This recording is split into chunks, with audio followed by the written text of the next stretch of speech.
All right. So my name is Jacob Bolanowski, and this is the password manager.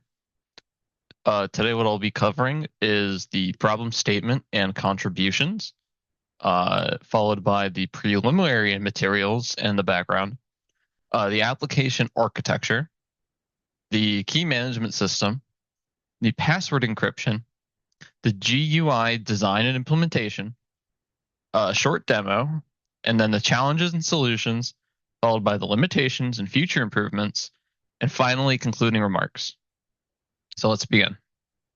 So the problem statement and contributions.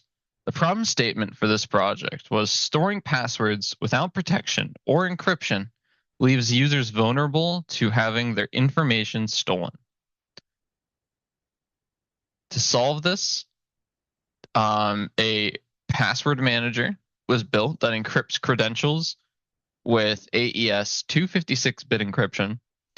The encryption key itself is encrypted with an RSA 2048-bit public key, and the application is created with a GUI with the Python public library tkinter for secure credential management. So the preliminary materials and background. So AES, which stands for Advanced Encryption Standard, is a symmetric encryption system that's fast and easy. It encrypts the user credentials with a 256-bit key for this project. RSA is an asymmetric encryption that uses two keys, one public key to lock and another private key to decrypt.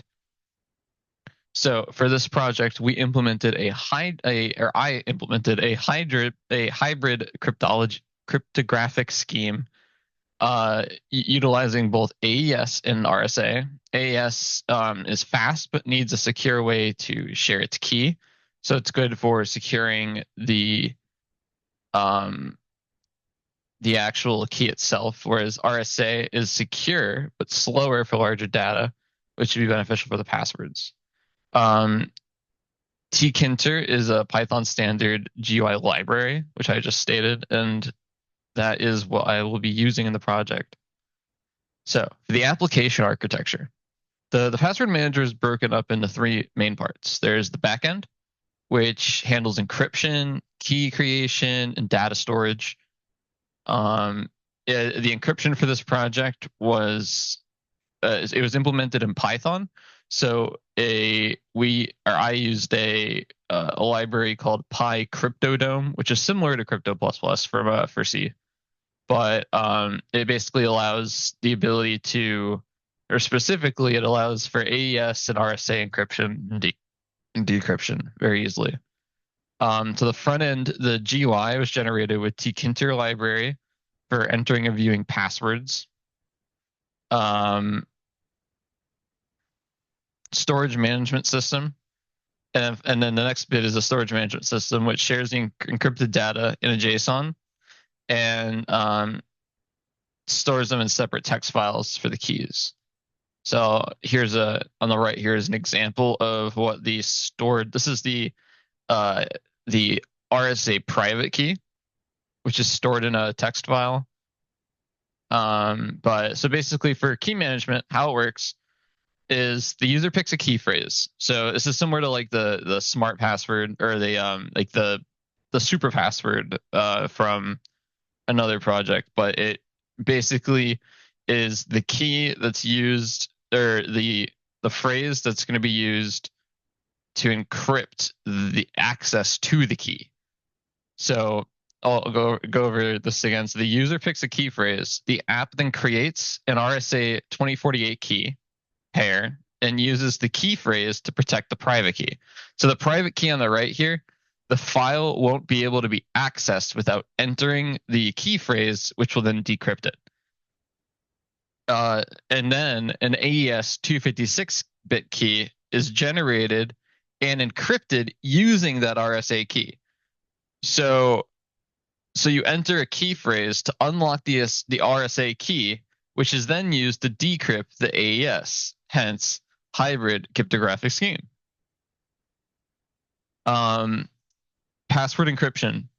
So after entering credentials, the information is encrypted with an AES 256-bit encryption key. The private RSA key is not stored raw. It's encrypted using the key phrase given by the user. The encrypted credential data is stored in a file called encrypted_creds.json. And the only way that it can be decrypted is with the AES key, which is unlocked with the RSA and key phrase. So on the right is an image of the GUI. So for the implementation of the GUI, like as I stated previously, I use tkinter. How it works is you would open up the application, you feed in the inputs, the website username, password. So you give the relevant information for what password you want to store. You save the credentials, and then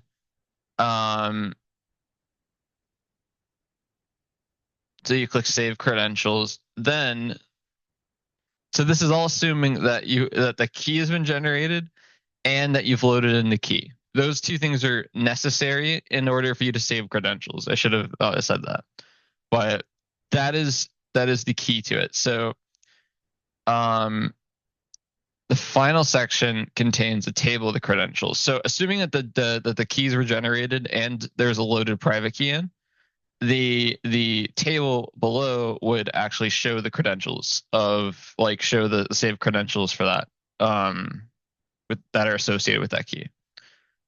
So I'll show you in the demo. See how this works.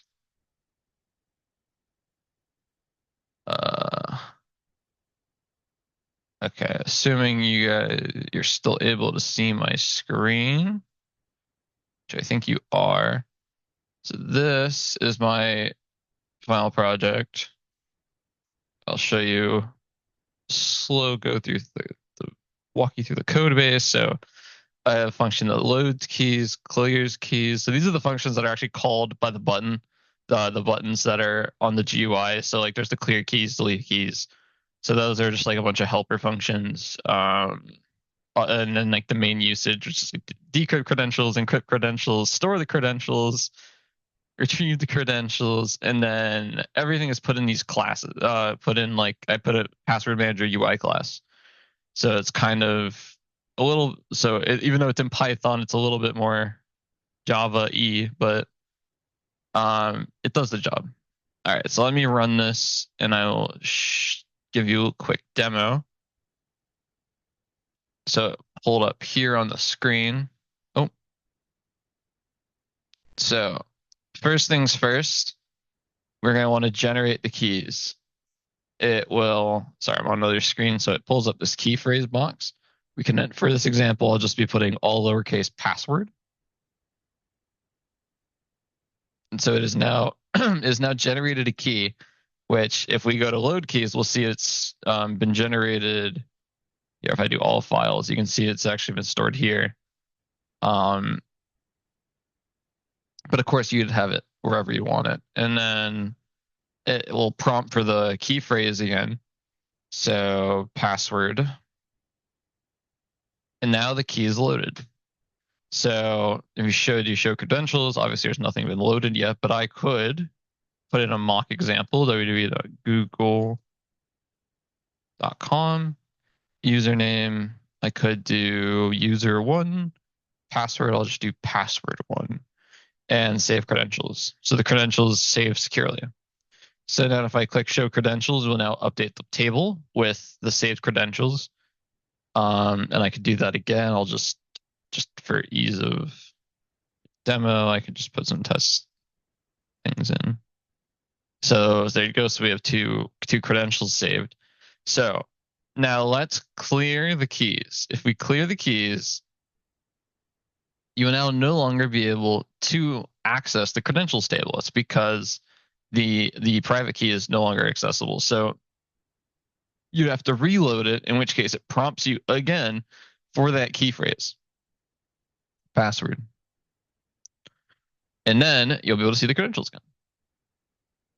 So that is the main functionality of the application. So I'll go back to the slideshow. So that was the demo. So for the challenges and solution, when I initially made this application, the RSA private key was saved to a file with no further encryption. So once the files were generated, in order to load the key, you could just load the key without any encryption or any, like, it doesn't ask for a passcode, and it would work. So obviously that presents some security issues for literally anyone on your computer could use the password, could use the key to access your passwords, which I just thought was kind of stupid. So I ended up going with adding in the key phrase, which fixed the issue. So for the limitations and the future improvements, the first limit is that it can only be one user at a time. I did not design it with the idea that it was ever going to be multi-user. It was going to be just single user for whoever's on this device. But in the future, that would be a nice feature. Some way to maybe switch out keys without completely removing them. So that you would be able to have multiple different, like, users saving passwords on the same device. And also adding some form of password verification and strength. Like, as you saw in the example, I could just put test, test, test, and obviously test is not the name of a website, and those are not very good passwords. And for the future ideas, it will be password strength meter, multi-user support, and handling for multiple keys, which I just said. So in my concluding remarks, what was built is a password manager that uses a hybrid cryptography scheme, utilizing AES 256-bit encryption for fast password encryption and RSA 2048-bit encryption for secure key protection. Using Tcanter, a GUI was developed for collecting and displaying the passwords. Along the way, I learned what symmetric and asymmetric encryption, how to use it, what it is, and also hybrid encryption schemes and how they can work together to provide a secure system like these password manager. So thank you. That's my presentation. I hope you enjoyed it. Thank you for listening.